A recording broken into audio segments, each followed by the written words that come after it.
কালনায় সরস্বতী ঠাকুর পুজো হয় ভীষণ জাঁকজমট করে, এবং আমাদের কলকাতা যেরকম দুর্গা পুজো হয় অনুরূপভাবে অতটাই জাঁকজমক করে এখানে সরস্বতী পুজো হয় দেখার মতো।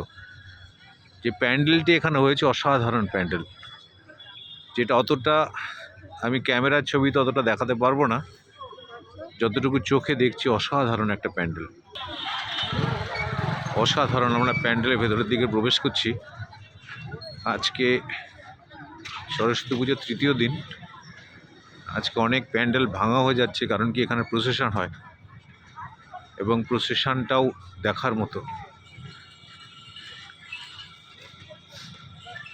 অসাধারণ একটা প্যান্ডেল, না দেখলে, চোখে না দেখলে শুধুমাত্র ক্যামেরায় প্রকাশ করা যায় না।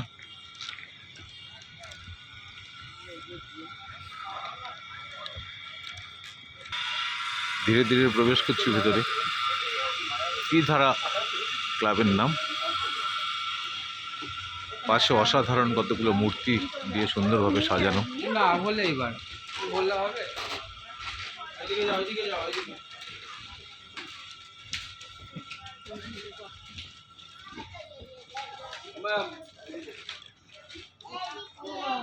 মায়ের মূর্তি,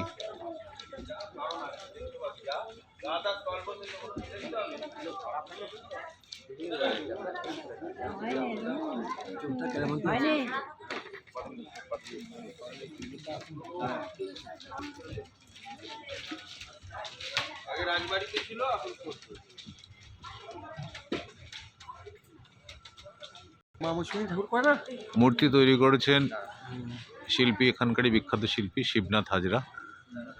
অসাধারণ তার কলাকৌশলী। না আসলে ভীষণ মিস করতাম। এত ভালো সরস্বতী প্যান্ডেল, সরস্বতী প্রতিমা আমার জীবনে প্রথম দেখা। আমরা দুর্গা প্রতিমা, কালী পূজা দেখতে আমরা বিভিন্ন জায়গায় যাই, কিন্তু সরস্বতীর এরকম রূপ আমার জীবনে প্রথম দেখা।